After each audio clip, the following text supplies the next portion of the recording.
It's Sarah from Sexuality, and I hope the quality of this video is really nice because I got a new iPhone. You know, that's why this video is so late. I needed to get used to my phone. I had a little bit of an incident where I was listening to an audiobook. It was a rainy day. I always break my phone on a rainy day, like every single 2 to 3 years, that's what happens. And it fell out of my hand and cracked on my top step as I was going to enter into my house. So, you know, that was great. But I just needed some time to adjust. And then I was struggling because I wasn't getting hired anywhere. And like, I'm sure a lot of people who graduate college deal with this, but to deal with it during a pandemic is even harder. And you know, like I'm an educator, so the profession that I work in is always at a need for teachers. And I ended up having 2 job interviews in the middle of the month. And then I ended up taking and accepting a position, so I'll be teaching high school English, which that's like my jam. I love high school students. They're super fun. I connect well with them. They respect me. They love me. I love them. So, you know, we have fun together. We learn together. I learn from them. They learn from me. We teach each other, which is how it's supposed to be in a classroom dynamic. And I taught at the biggest public high school in Louisiana for my residency program until, you know, it was cut short due to the coronavirus. So I have like a wide variety of experiences and students. Culturally, I've like taught every single student you could think of. So that's awesome. And I'm going to be in a very small rural school, but I'm really excited about it.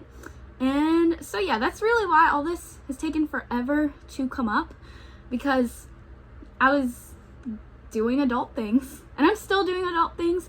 But I just really needed time to, I guess, acclimate myself to my new technology and figure out my life.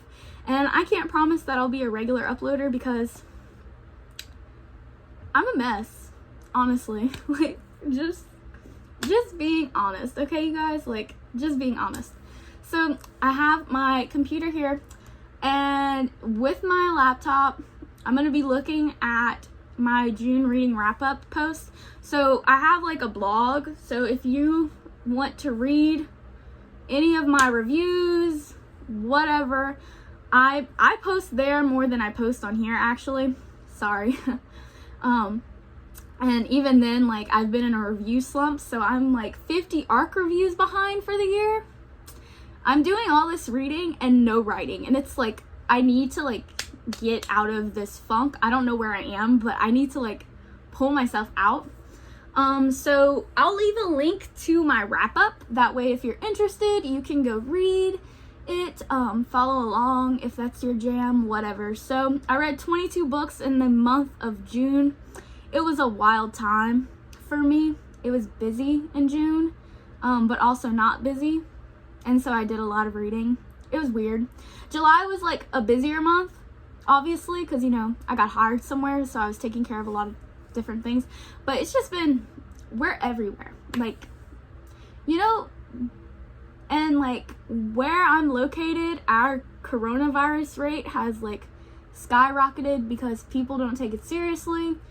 You have your anti-maskers, you have people who still believe it's a conspiracy theory, and so like our rates have shot up rapidly, and I'm just sitting here like, okay, I'm going to leave the equation now and chill. So yeah, I haven't been doing like as much. Like, I used to go for a walk in the park every day, but I've kind of like stopped that. Sometimes I go, but it's like not as often. And of course, like, I still maintain distance and all that, but I'm not wearing a mask in 100-degree heat when I'm walking around a track.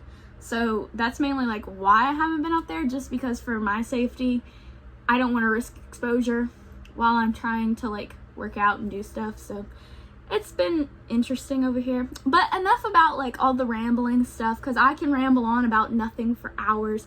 So I don't have like a whole lot of physical books to show you, because for some reason the month of June was just filled with me reading ebooks and audiobooks, which totally fine. So if I can figure out how to throw up a cover like here, I will do that. If I can't figure how to throw up a cover here, you can go look at my blog and see the cover, because I have like no editing skills when it comes to videos. I'm not even gonna lie and say like I edited all my videos.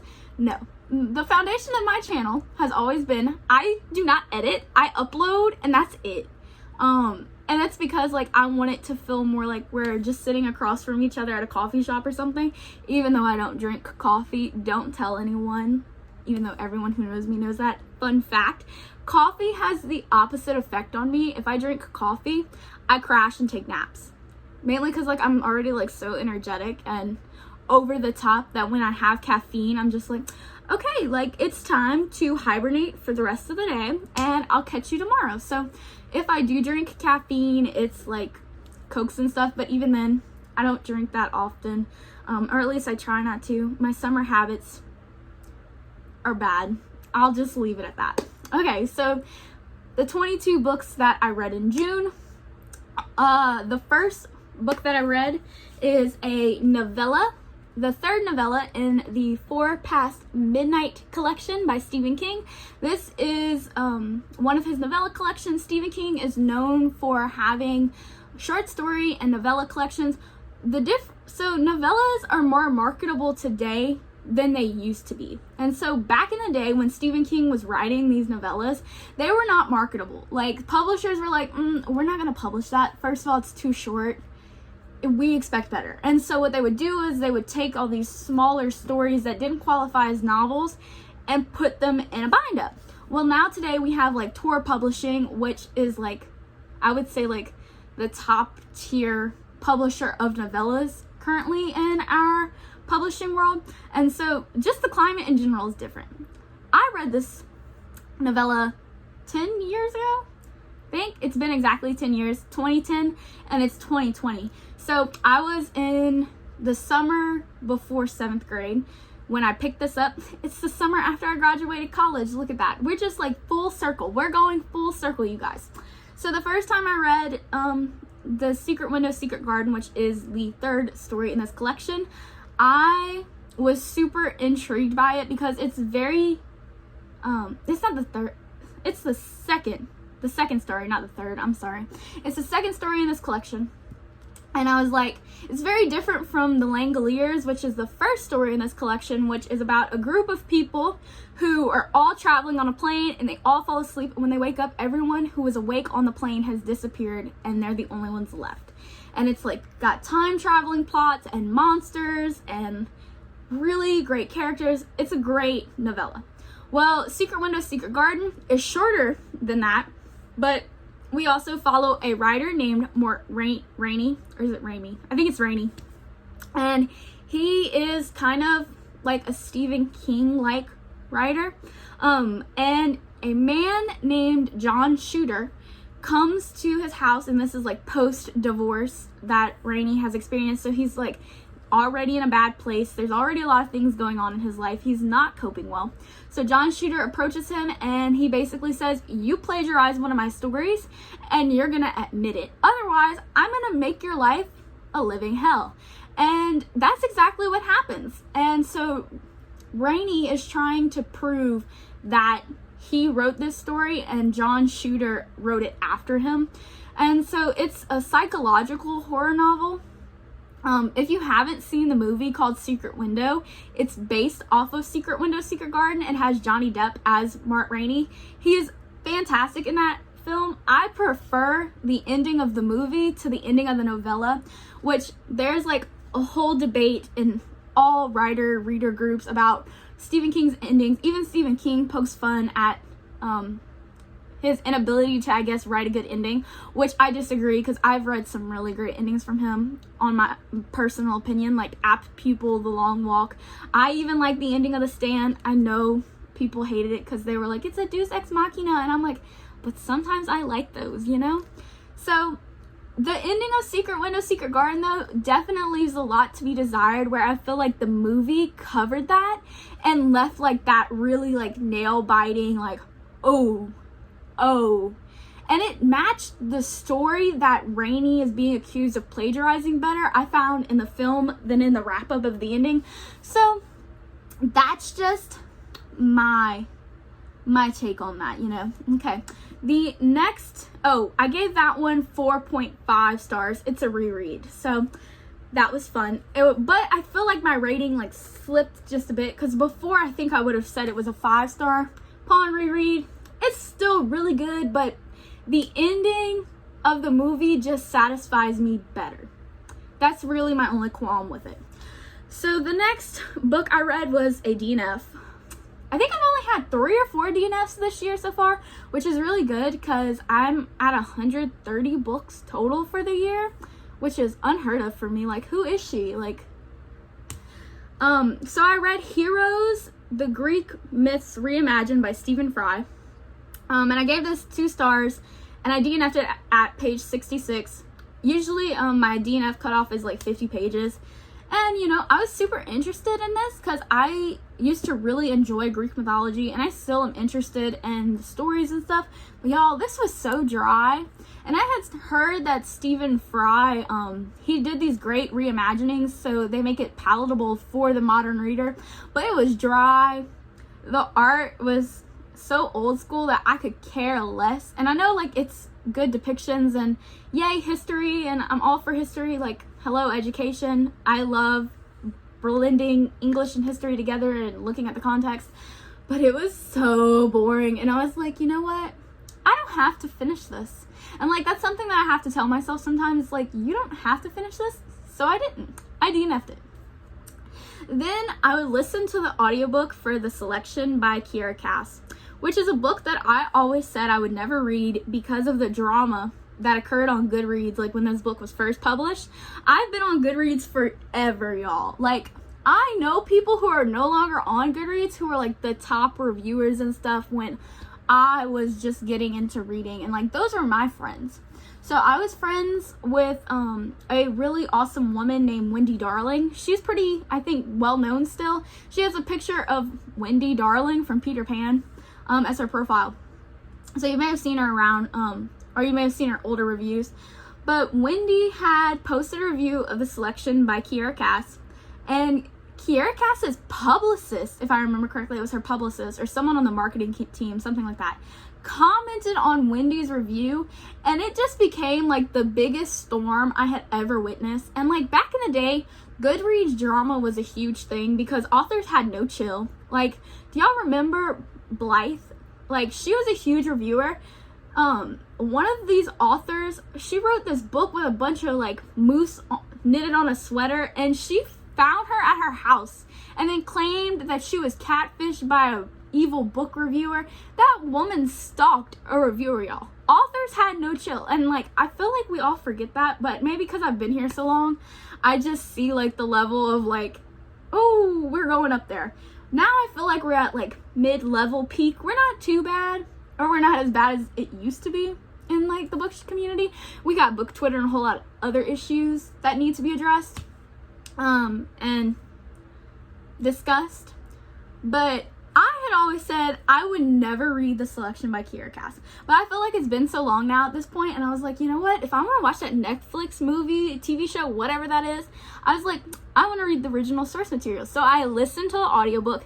It's just straight up trash, y'all, and I loved it. Like, the plot of The Selection is America's Singer. I think she's in like the 4th level of a caste system, so she's like in poverty as an artist. Like, she lives in a family of artists, but she's not super in poverty, and she ends up randomly being selected, although it's not really random because they take pictures of these women, and so obviously they can choose them. And she ends up getting selected to be on The Selection, which is basically the Bachelor for this dystopian society post-America that really doesn't make much sense, but it's not like it matters anyway because they have a monarchy, so that's what we're here for. Ball gowns and rich people and poor people getting cut, because literally she was the only one who stayed who was poor. And then, like, I don't even know if there were any people of color in this contest. So yeah, that says a lot about the society and about where America was.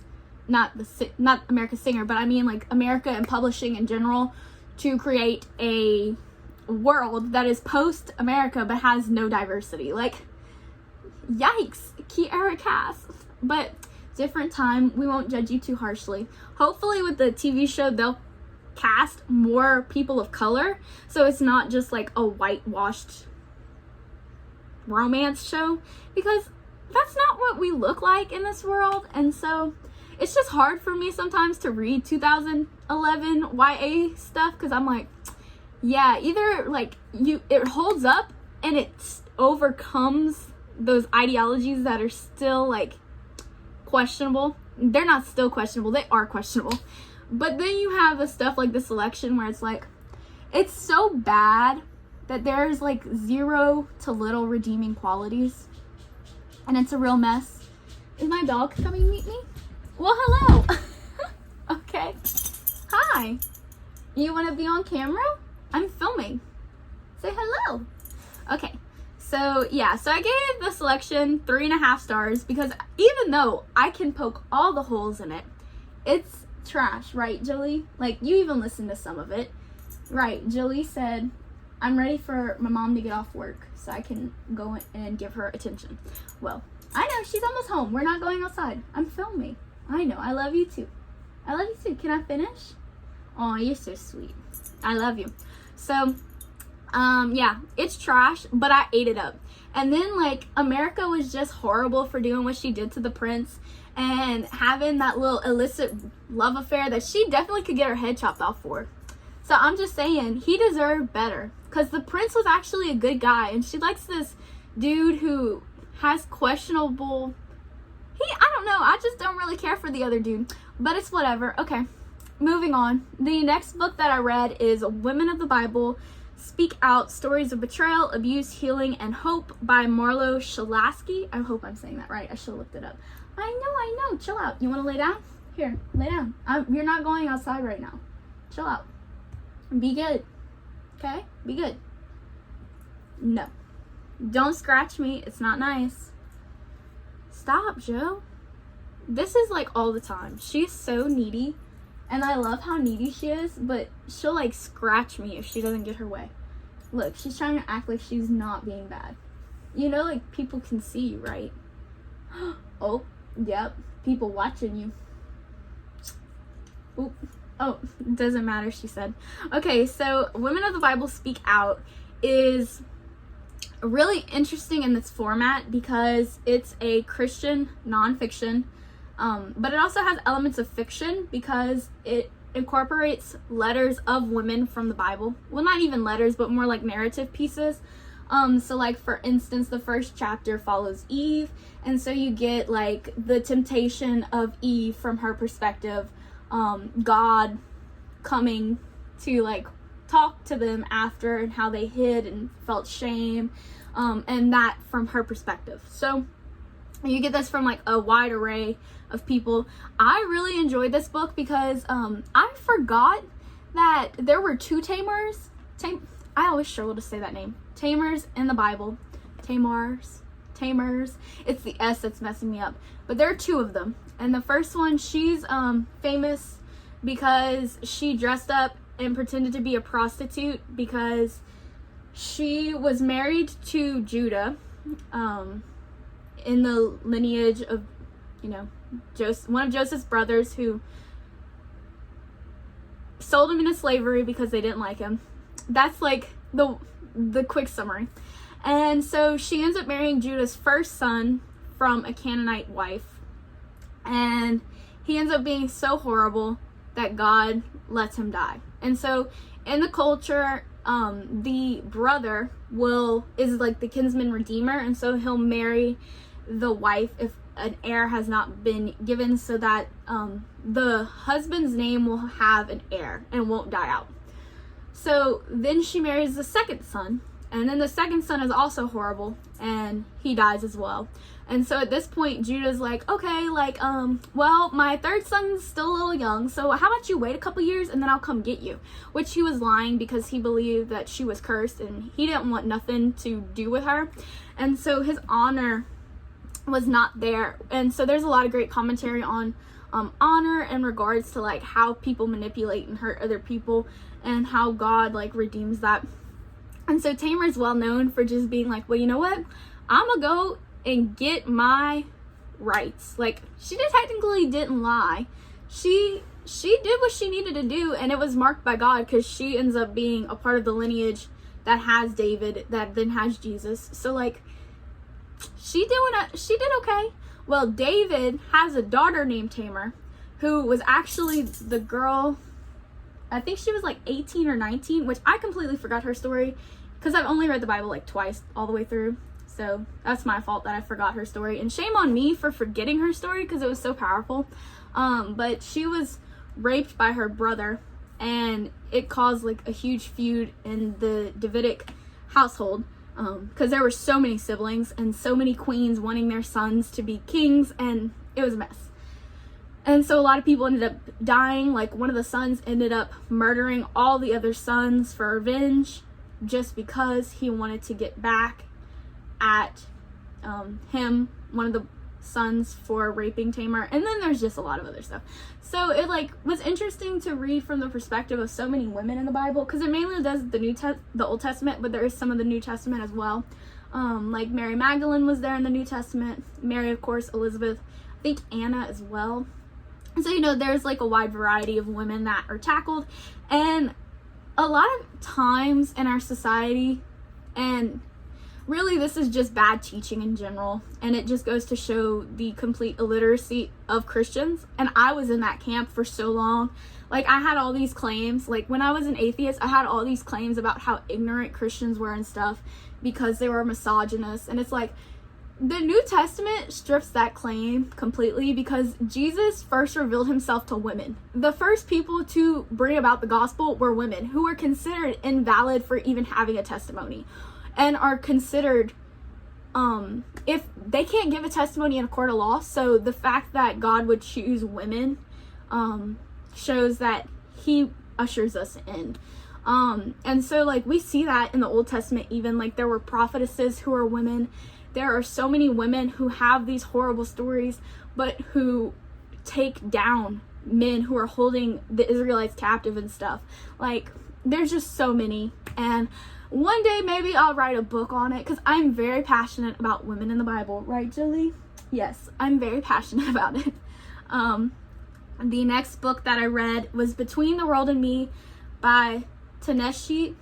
I always say his name wrong, and I need to do better. Taneshi Coates. And I keep wanting to call him Codiers, but that's like the Cajun in me making up pronunciation that doesn't exist, and I hate that sometimes that I do that. So Taneshi Coates, I've heard him say it a couple times, and it takes me like 50 times to hear a name before I get it. Eventually, if I ever teach anything with him, I'll know it, but it just takes me a while. So Between the World and Me is a short non-fiction essay that Coates wrote to his son right after the Trayvon Martin, it's not an incident, it was a murder, where George Zimmerman got away with it. Full of like injustice, of course. And so like in June, I was trying to be more active with listening and reading anti-racist literature, which I'm still doing now. But I just wanted to make like reading and supporting Black writers more of a priority, because like I already did that, but I feel like it was such a small portion that it wasn't enough. And then like not giving enough representation to like Muslim writers and indigenous people and Latinx people. So like I'm trying to do better and just be like more conscientious of what I'm picking up. You're so weird. Okay. So, yeah, Between the World and Me is a letter to his son, and I feel like I'm gonna have to reread this. I really loved listening to this audiobook, but I think I need to reread it, and then like I probably need to read like the physical book and then listen to it again. I probably need to read like 5 times before I can like really get the magnitude of everything that he said. But there's so many instances in this collection that just really made me stop and think. Like, he compares being Black to only being a body in a society that is looking to destroy the body. And like that was so hard to, I guess, wrap my head around, even though like we see that happening today.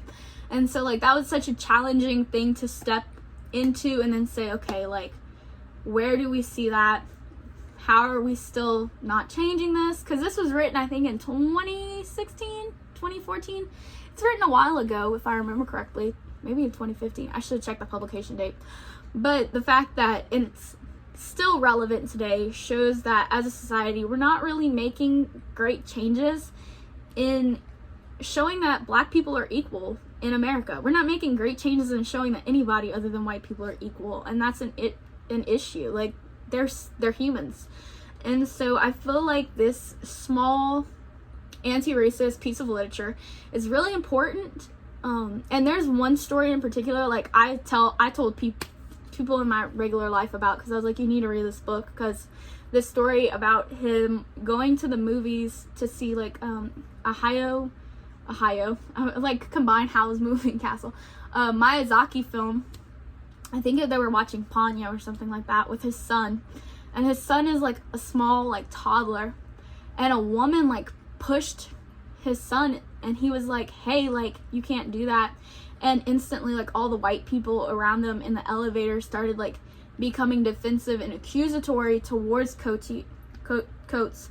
And it just goes to show, like, there's defensive mechanisms that don't need to be there because they're people, not threats. And so, yeah, it was just such a good story. And not story, but it's a powerful story to hear because it changes people. And I think more people need to read this, especially white racist people, so that they can be changed. Because a lot of times people are like, you talk about that too much, but, like, that's their experiences. These are people's experiences. They have a right to talk. Just like you have a right to talk too. They have one as well. So, yeah, I definitely recommend the audiobook. He also narrates it, so really good. Then I read my favorite book of June, In an Absent Dream by Shannon McGuire. Y'all, this book was so good. I've been listening to the audiobooks for the Wayward Children series since last year. Last summer, actually, was when I started. And In an Absent Dream follows a main character who is transported to the Goblin Market, which is based off of the Goblin Market poem by something Rossetti. I read her for my Brit-Lit class. It's an interesting poem to pick apart, y'all. There's so many layers, so many things going on in there. So, In an Absent Dream tackles bargains, family, abandonment. Friendship is a huge theme in this one. Sacrifice, trickery.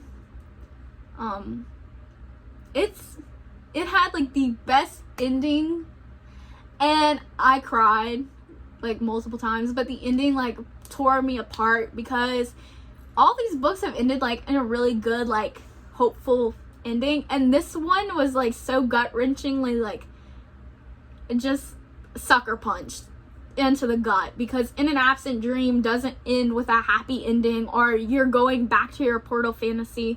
No, like, it ended in, like, the worst way possible, and it was so sad, like, so sad. And, like, I just want to cry just thinking about it, because this book meant so much to me, and it tackled so many things about portal fantasy that I love and I appreciate. And I wrote, like, a whole, like, thesis paper on portal fantasies for my YA class a couple semesters ago.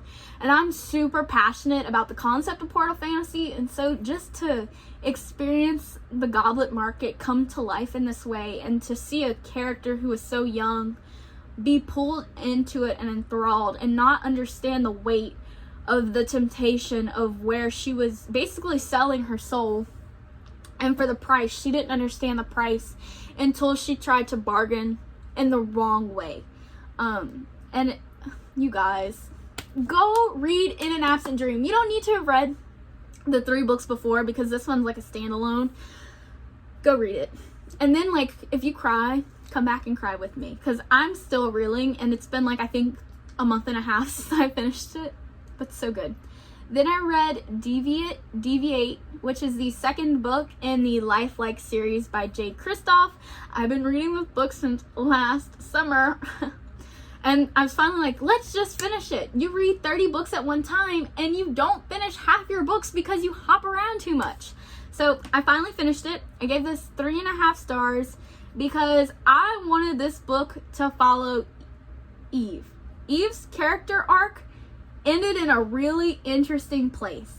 I'm not gonna give spoilers for Lifelike, but it was so interesting that I was like, ooh, Jay Kristoff is gonna go there. Yeah, Jay Kristoff gave us like one chapter, I think, from her perspective in the whole book, and I was like, this was not what I wanted. And as much as I love Lemon Fresh and I love Ezekiel, and the preacher is cool too, and I liked Cricket as well, it was like, can we move on? It felt like a second book. Like it felt that way, and I don't necessarily like that. And it was so predictable. The huge twist at the ending, I like called that as soon as I saw it coming. I was like, don't tell me we're going here. Oh yeah, we're going here. Life like had a big twist. Like, it was shocking.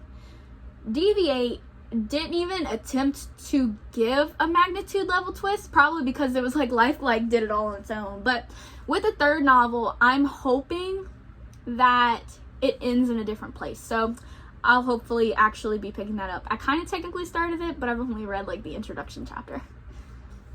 See, this is my issue. So the next book that I read in the 4 Past Midnight collection was The Library Policeman, which I gave 5 stars to. Okay, The Library Policeman at its core is like just a horror story. It follows a man named Sam Peebles who has to give a speech at kind of like this, I'm gonna compare it to a junior league for men. And so he gives a speech, but he's like having trouble writing it. And Naomi, who works with him, is like, hey, why don't you go to the library? And so he goes to the library, and this library has like a lot of like really weird things in it that just seem like a little horrifying and scary, like a Library Policeman poster that is triggering bad memories that he remembers and he doesn't understand. And a very creepy and mean and villainous librarian. And then you quickly realize that that librarian is no longer alive, and that library was not actually what he walked into. So it just gets really creepy, really scary. Great characters, great plot. It was really good. I love The Library Policeman because this was a story that had stuck with me since I first read it in 6th grade. And I had always remembered the scene where we meet Sam's library policeman from when he's younger. But the interesting thing about this as an adult, you recognize what happened. When I was little, I didn't understand that he was, preyed upon by a human. I thought it was a monster when I was little because to me it seemed like a monster. But as an adult, I'm like, that's a human. And humans masquerade as monsters. So I love the commentary and this experience that I had with seeing the dichotomy of a young innocent mind reading this story as opposed to someone who has more knowledge of the world. Interesting, fascinating, 5 stars. Then the next book I read was the Anti-Virginity Pact by Katie Weismer, and this is Kate's book date on YouTube. I gave this 4 stars. This follows a preacher's daughter who is an atheist, and her best friend decide to sign an anti-virginity pact. And this story like tackles slut shaming, rape culture, bullying, friendship, family, religion, but like toxic religion. So yeah, it really looks at like a lot of great and important topics that are really, really important for teenagers. And I really enjoyed reading from the perspective of a preacher's daughter who does not share the same faith, because that's a really common thing in preachers' households, more so than like y'all would think, who are atheists and don't really have a lot of interactions with preachers' kids. But like half of my friends in college just so happen to be PKs, and I didn't even know they were PKs until they told me later on, and I was like, wait, you're a PK? So yeah, they're an interesting subgroup of people. Like, they have like a whole different way of living than most people, and people forget that. So it's just interesting. And then the next book I listened to as an audiobook. It's called I'm Not Dying With You Tonight by Kimberly Jones and Gilly Segal? Probably Segal.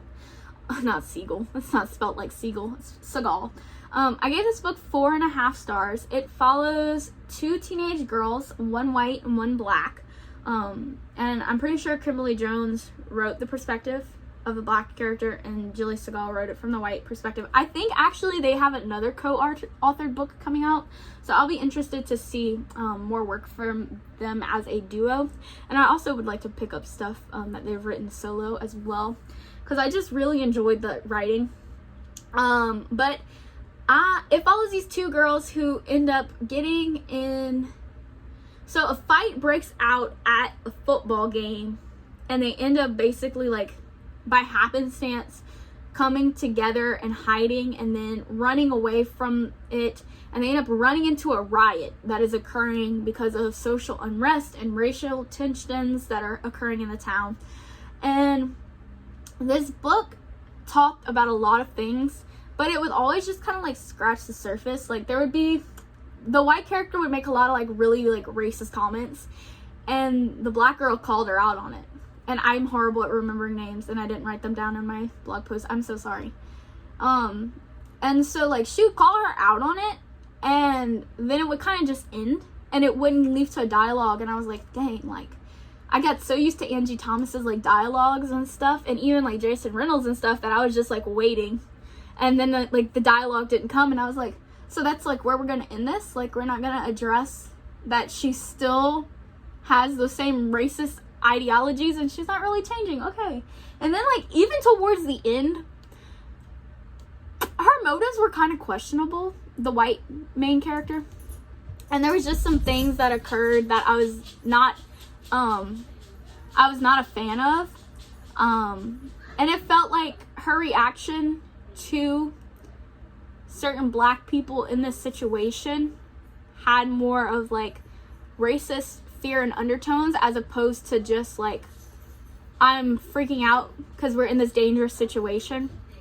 If that makes sense. I feel like people who've read the book kind of felt the same way. I actually found this book from Books and Lala, and then I saw that my library had it, and so I was like, yes, let me check it out. But I do recommend it, and I think it's a really good book. That's why I gave it 4.5 stars, just because I wanted them to go that extra mile. So that's why I would like to read more from this co-author duo, because I feel like in the future they will go that extra mile. The next and last book that I read in the 4 Past Midnight collection was The Sundog, which I gave 4.5 stars. The Sundog follows a dude who's, is this his 13th birthday, 14th birthday? He just had a birthday, and he asks for a Polaroid like 660, I think that's what it is, a 660 camera. And he's super excited about it, and they're at his birthday party, and he takes a photo, and it doesn't take a photo of his family like it's supposed to. It takes a photo of this dog in like this rickety old place behind a fence. And the more that you take photos, the closer the dog gets to you, the angrier it is, and the more it looks like a monster who wants to eat you. So yeah, interesting concept. It's actually set in Castle Rock, which was super fun to read, like the 90s Castle Rock books, because like this was when the point like Stephen King was like, I'm about to stop writing Castle Rock, but as we all know, he still writes Castle Rock stuff. And so this is kind of like the 3-part series ending of Castle Rock, along with Needful Things. So one of the villains from Needful Things, this is actually his like uncle. Yeah, his uncle, who owns a shop that in Needful Things we know burns down, but in this book it's still standing. So it's kind of like, ooh, I got to like go back and see. And the character plays like a huge role in the story. He's kind of like a villain too. Something about the Merrills, you know? That's just like, because it was Ace Merrill in Needful Things. I don't remember his name in this one, but he was also a Merrill. So, you know, they're just an interesting group of people. I'm so fascinated by Castle Rock King. Like, I want to do this thing where I just read all the Castle Rock novels and then like rank them and know everything there is to know about Castle Rock. And I want to watch the TV show. want to watch the TV show. Even though, like, I don't think Stephen King really had a whole lot to do with it, but it doesn't matter. Oh, for the overall collection, I gave it 4.75 stars. The only 5-star read for me in the collection was The Library Policeman, but all the other books were a solid 4.5. So yeah, it evens out. Okay, the next book that I read was Shepherd by Katherine Jinks, which, y'all, I was so excited for this book because I thought it was a horror novel set in Australia that follows, like, a shepherd boy. But really, it's, like, a novel set in Australia, like, early colonial Australia.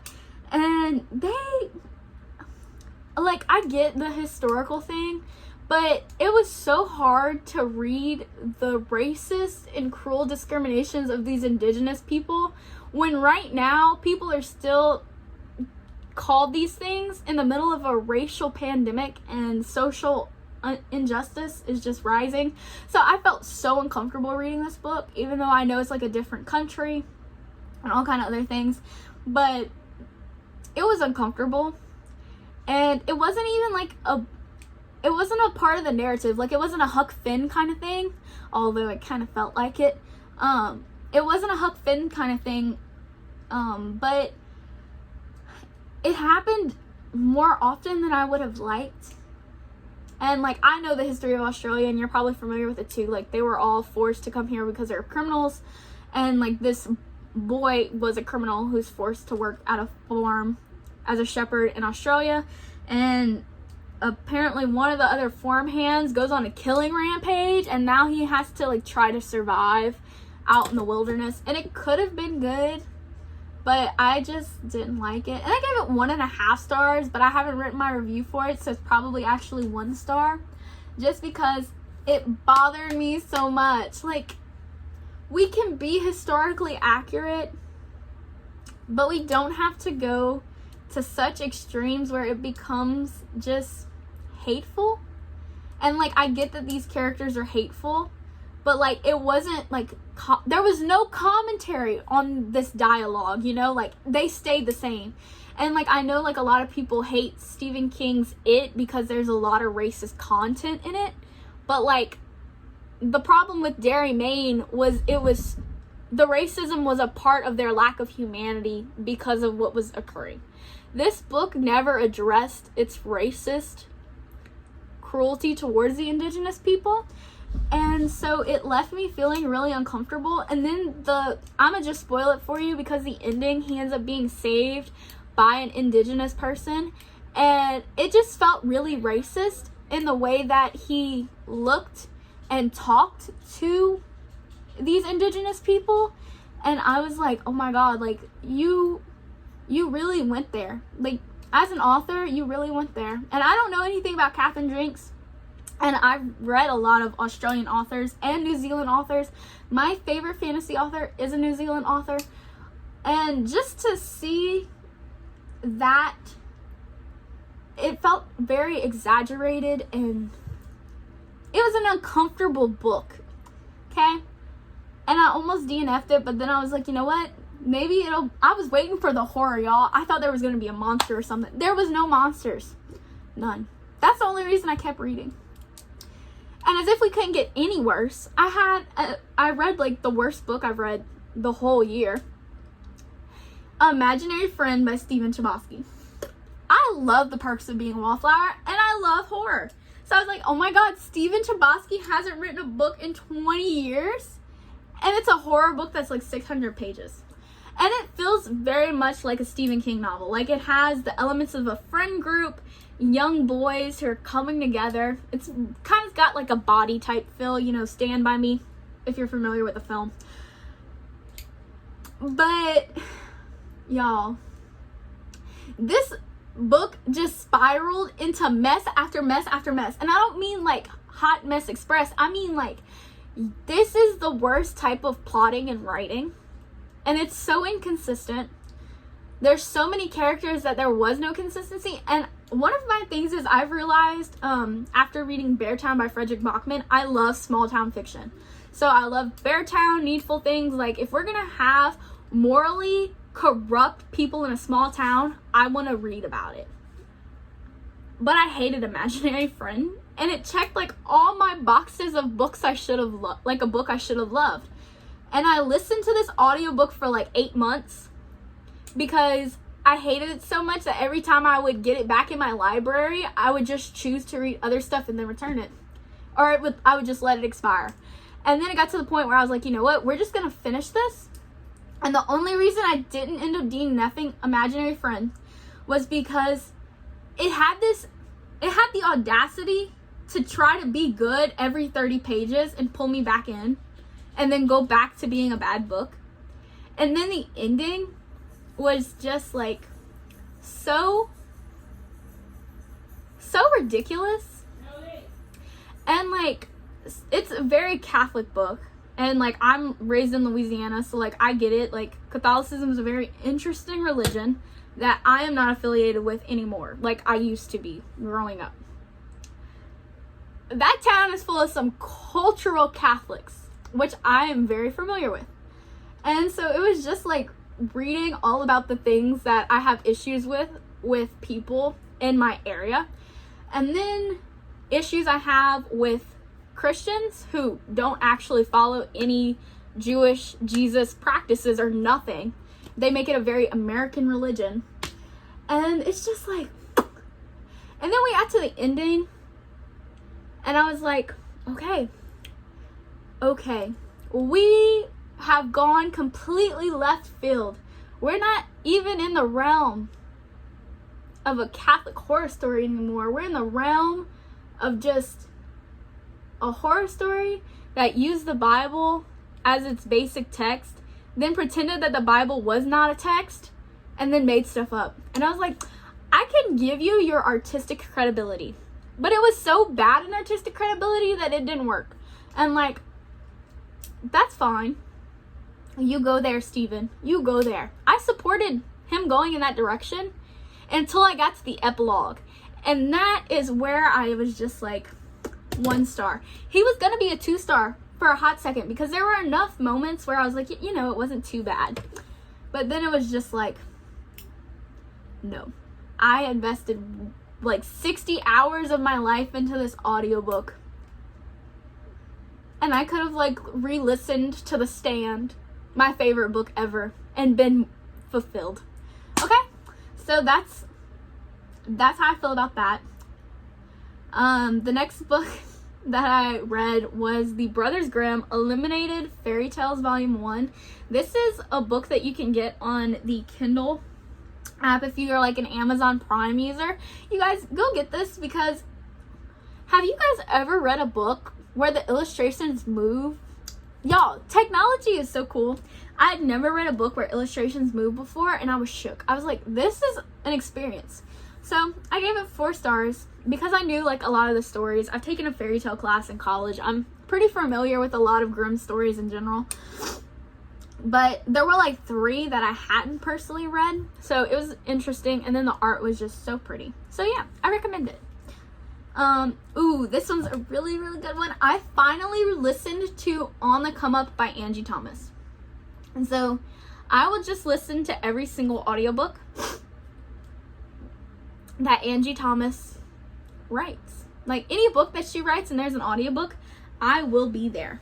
Like reading, listening, watching. I will do both, but mainly listening, because Bonnie Turpin, I don't know if she's gonna narrate Concrete Rose because that's from the perspective of a man. So I'm interested to see who narrates that one. But On the Come Up, dare I say it, I liked it more than The Hate You Give. And okay, so I'm gonna be a little bit more biased when it comes to On the Come Up because it had more commentary on educational practices and racist and systemic injustice in education. And so Bree is a main character, and she wants to be a rapper like her father, who sadly was killed due to gang violence, even though he wasn't in a gang. And she wants to be a rapper, and so she is entering rap battle contests, and she's like, this is all about her, like her rising into the rap scene basically. but it's also about an incident that occurs at her high school where they're like security officers, but they're not police officers, okay? So these security officers basically target all the minority groups at this school. It's kind of like a magnet school, I guess. Like, it's got like a higher curriculum than a public school. Like, it's more like you can focus on theater or writing, like those kind of, it's more of like a liberal arts school, I think, not like a STEM school. And so this school is technically a public school, but not technically a public school, if that makes sense, because like they're under the school board and they have a superintendent, but they're not public. Are you catching me? If you don't know the education system, that will make no sense to you, but I know it, so it makes perfect sense to me. And so I'm reading this book and I was so angry and so upset that these officers, who aren't like police officers or anything, so it goes to show like any form of a person who is in a higher position can be racist. And they're racist towards kids, y'all. These are high school students. These are babies. They threw her on the ground. And so this book is mainly about the aftermath of Khalil being murdered in The Hate You Give, how it affects this school even though they didn't know Khalil, and then how Bree and her schoolmates have to deal with it, and her rising in the rap scene in Garden Heights and making it big. And it's so powerful. It tackles the topic of poverty so well. Especially during the pandemic, I related so much because like Bree goes with her mom. I'm gonna cry. Bree goes with her mom to a food bank for the first time, and she feels so much shame for having to get food from people because they can't afford it. And like that's where my family is financially, so just to see that level of poverty talked about in a novel was like, wow, like it like hit me. And then it hit me even more because her mom was doing everything she could to get hired, but because she was a drug addict, people, like, she wasn't even a current drug addict, she had been one previously years ago, like 10 years ago. People wouldn't hire her because of that. And so it just tackles so much, you guys, on the come up. So many people, I think, compare it way too much to The Hate You Give, in the way that they're like, well, it's not as good as The Hate You Give. And I see them as two different books, but I love the commentary on the come up more because I work in the education system, and I worked at a huge school that had actual police officers there. Like, we had police presence on campus, and that becomes an issue in this book because it becomes like, well, the security guards weren't doing, I guess, a good enough job if this is what happens, and then this riot breaks out at the school, which this riot was completely within the bounds of, you know, freedom of speech, and it just so happened to get a little violent, and things happen that shouldn't have, 100%. But, you know, like, when tensions rise and stuff, there is no reason to oppress those who are already oppressed even more when they're just trying to be heard. And if their voice gets knocked down again and again with the racist overtones and the hateful speeches, it just becomes toxic, and it's our issue right now. And so it was just really powerful to listen to On the Come Up. And as someone who, I saw the way that my kids interacted with the police officers on campus, these police officers are very different from this area in this book. So like, my students had a bond and a relationship. Like, they would go and hang out with those officers in their office because a lot of times the officers were kind of like father figures for them. But the majority of our police officers came from the same type of environments that the kids did, and so they could relate. And so it was obvious that these people were like hired from one of those security companies where it's like old white guys who used to be officers hiring these people and training them to be more racist, because our society loves to train police officers to stay racist, be racist, walk in white supremacy. You know, that's where our history lies, and it needs to change. And so this book tackled so many small facets and then large ones, and I could like talk about On the Come Up for hours, but this video is already long, and y'all probably didn't even watch it all this way. Hopefully you did. Beach Nightmare was the next book I read. I gave this 3 stars. It's like a small graphic novel. I thought it was for adults, but it actually turned out to be for middle grade students. But I still thought it was a good little horror story. It wasn't anything good or anything. Like, I'm not gonna like rave about it. But it reminded me of Goosebumps. So if you're looking for a graphic novel that kind of feels like a Goosebumps story, Beach Nightmare is a good one. I gave it 3 stars. Then I finished In Want Plus Plenty, Waking Up to God's Provision in a Land of Longing by Meredith McDaniel. I gave this 3.5 stars. The writing for this was hit or miss for me, which is why it was kind of wishy-washy for me as a nonfiction novel, just because she kept referring to everything as manna.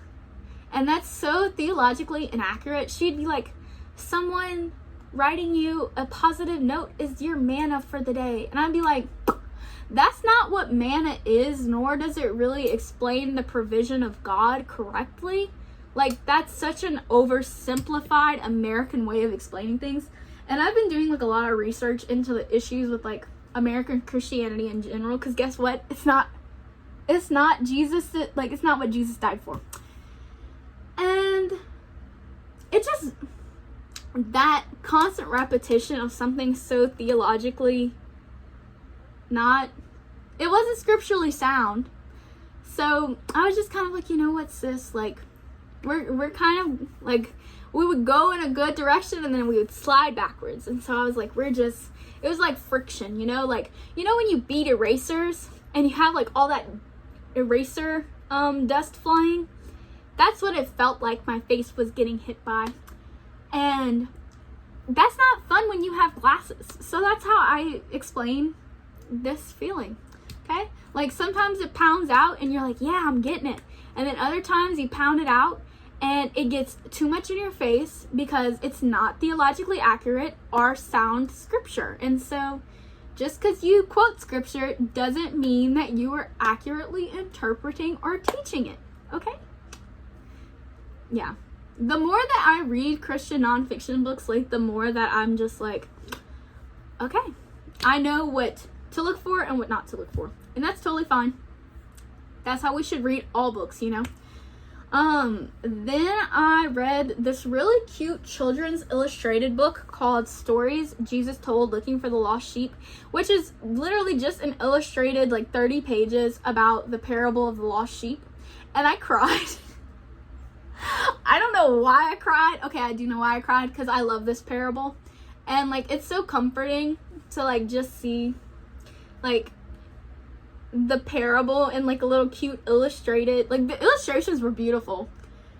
And it's touching. So, yeah, I give that 5 stars. It was cute. If you're interested in it or have kids and you want to read the parable to them, that's a great resource. Then, oh look, a physical book that I can hold up. I read The Lightest Object in the Universe by Kim Asile. I didn't even look up how to pronounce her name. Oops. I didn't listen to any pronunciation on that one. Oops. Yeah, I gave this 3 stars. I wrote a kick butt awesome post on the importance of the post-apocalyptic genre on my blog. You should go check it out. It wasn't a review of this book. It like talks more about like the themes that this book has and how it fits into 5 points that are key and important aspects of the post-apocalyptic genre. So if you're like me and you love the genre so much that you took a class on it in college, or if you didn't go to college and you just love it and that's all you read, go read my post. I gave this book 3 stars.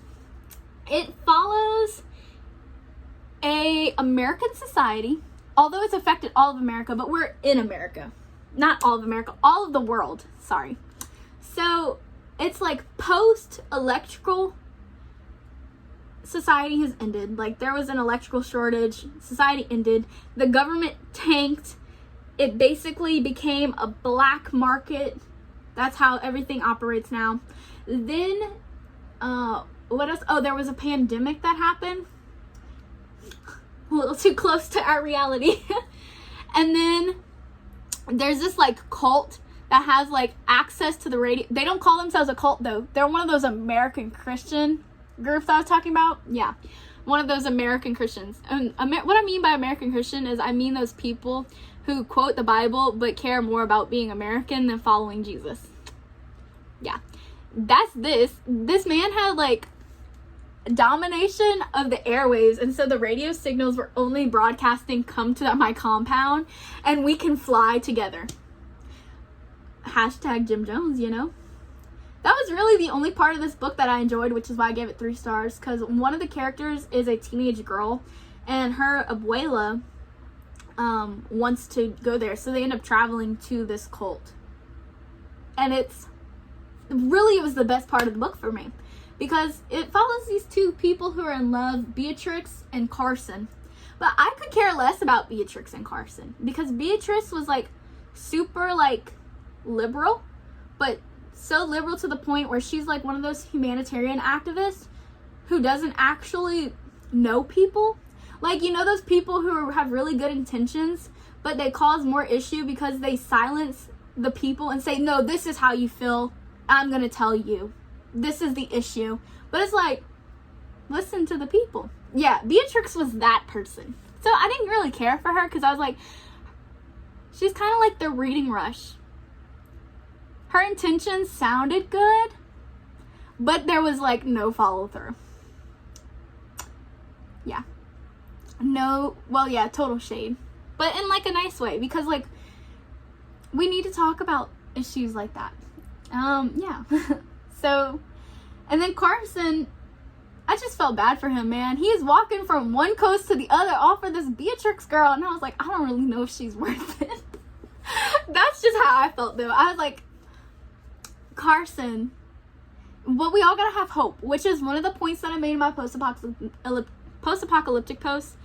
There's always this air of hope, even at the downfall of humanity, and you can see humanity being at its absolute worst, like in this cult, or with this gang of teenagers who are pillaging, raping, and stealing and murdering towns because they have nothing, no parents, no support, and so they go out and they just try to survive best as they can. And we see these areas of like great just defeat of humanity, but then we see humanity rising, and that's what makes post-apocalyptic novels so important. And this one's not my favorite, but I'm glad that I read it, and it was sent to me for review by the publisher, which is why I wrote a blog post for it, because I was a part of the blog tour. So yeah, go check out my post, because even though I didn't love this book, I loved writing that post, and I really want you guys to go read it if you're interested in anything that I had to say. Yeah, okay.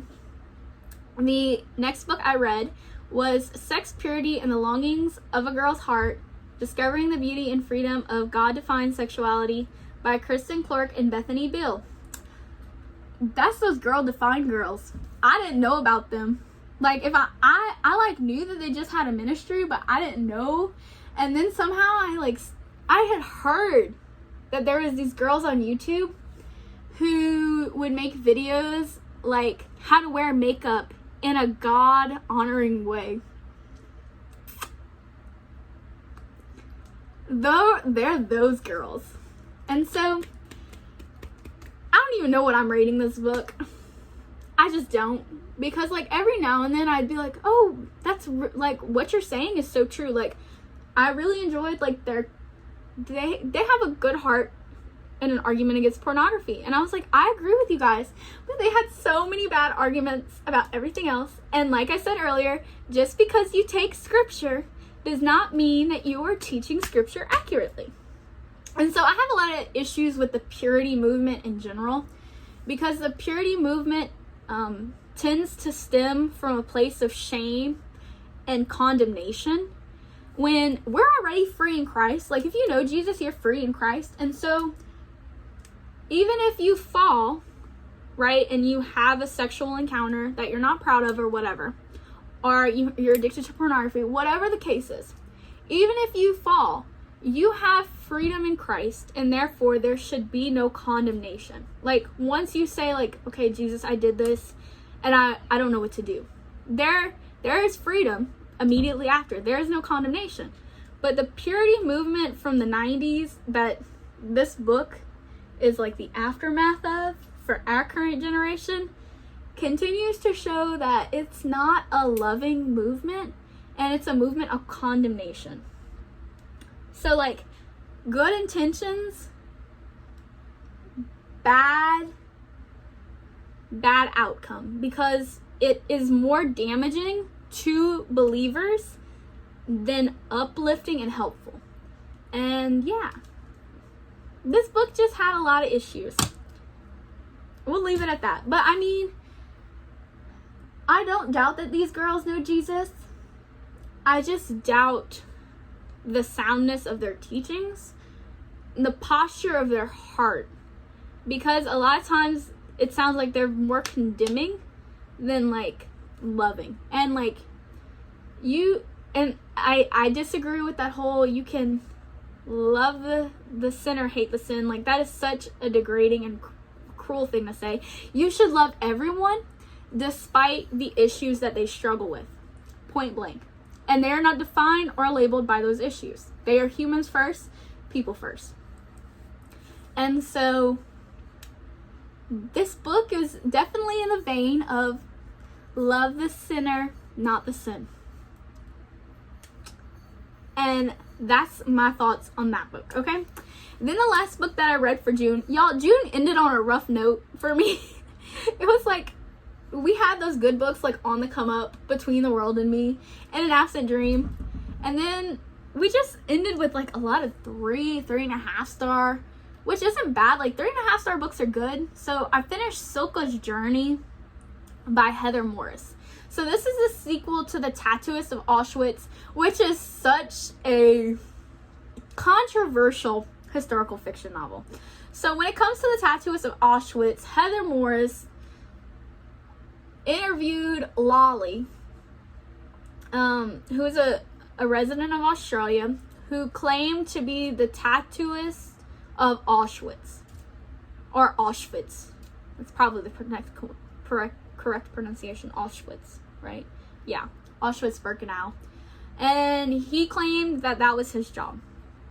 But historical documents don't necessarily agree nor disagree, which makes sense because I don't think Hitler's people are going to keep really great documentation of the Jews that they have working for them and torturing other Jews. And so, you know, he had a little bit more freedom. And in the first book, The Tattooist of Auschwitz, he falls in love with another Jewish girl in the concentration camp. And it's their story. You know, how those historical romance stories go. Those historical fiction war camp stories where they're pining after each other. Well, one of those characters in the book was called Soka. And Soka is based off of Cecilia Klein. I think that's her name. And there's controversy as to whether or not this woman is the same woman being portrayed here. So there's just a whole lot of controversy, okay? This is a historical fiction novel, not a nonfiction account. Let's just leave it at that. We don't need to have historically accurate historical fiction, even though we should. But let's just be honest, it's historical fiction. Okay? And I personally enjoyed Soka's Journey more than The Tattooist of Auschwitz. Because in The Tattooist of Auschwitz, it felt really like hypersexualized. And I feel like that's because it was from the point of view of a man. Even though it was written by a woman. Which that's probably like something that should be talked about more. But it was just awkward and uncomfortable to listen to on audio sometimes. But then it wasn't. But Soka's journey was super uncomfortable to listen to. Like, the very beginning, I was like, I'm super depressed by this and I need a break. Because I just feel bad for Soka. Like, regardless of whether Soka Klein actually had these experiences, Soka in the story, when she was in Auschwitz-Birkenau, she was forced to be one of the top commanders' whores. That's what they called them. They like didn't have really like, I guess, a name for them. And so basically it meant that he could rape and do whatever he wanted to Soka, and she was given better privileges and not murdered like the rest of her Jewish relatives and people. And actually she was also given, in the book, she was given the job of taking certain Jewish, I think it was just Jewish women, I don't know if it was kids too, I think it was just Jewish women from one of the certain barracks to extermination chambers. So she's not a favorite person. Even though she's a Jewish woman, the Jews didn't necessarily like Soka because even though she was raped, they didn't see it. They didn't see her as a victim. They saw her as a conspirator. And so the sequel to The Tattooist of Auschwitz follows Soka when she's arrested by Russia, the Soviet Union. The Soviet Union's like, you're a co-conspirator and you're coming to work for us in our labor camp. So she went from a concentration camp where she had to witness all of her friends and family die and be a part of the rape and torture at a general's hand and then have to lead her people to their death. That's so traumatizing, right? Then she is forced to go to Siberia where it is cold, like bone-chilling cold, and work. And her story is so important because I enjoyed it because we saw the hospital aspect of what happens at a labor camp and stuff. And I feel like we always in historical fiction novels see like the work and the workers, not necessarily the nurses or the doctors. And at one point she actually worked at the maternity unit, and that was a really interesting section of the book. So my biggest issue with this was the fact that, of course, it had to turn into a romance story, when really I felt like Soka's story didn't need to be a romance. But I think Heather Morris just wants to throw that in for the sake of being lovey-dovey, which is fine. Like, that's totally fine. But yeah, and then like there were moments between Soka, what was that girl's name? She was younger than Soka, and like Soka kind of took her in under her wing. Well, this poor girl, they're raped in this camp in Siberia, and this poor girl ends up forming this kind of Stockholm Syndrome attachment to the officer who keeps raping her, and she ends up having this really toxic relationship with Soka, and it just got really sad. But then there was like redemption, and it was really beautiful, but it was just, my emotions were too all over the place. And this book just made me sad because World War II history in general makes me sad. And then Soviet Union history makes me even sadder because the stuff that happened in the what is it called? The I cannot say that word. You know what I'm talking about. The archipelago. Y'all know I cannot talk. Gosh. But that area, when it came to Siberia concentration camps, which concentration camps are worker camps, by the way. It's just concentration camps in the context of Nazi Germany. It had the extermination side to it as well. People would die at this camp in Siberia, but it was not based off of, we're going to kill you for the sake of who you are. It was more like, oh, we're going to let you die because you didn't work hard enough and you got frostbite. Okay, bye. That's more of the system there. So yeah, those are all the books I read in June. I'm sorry this video was so long. hopefully I get better at doing these wrap-ups and stuff, y'all. Okay, bye. Don't forget to subscribe, comment, let me know your thoughts. Okay, I don't know what else to say. Bye.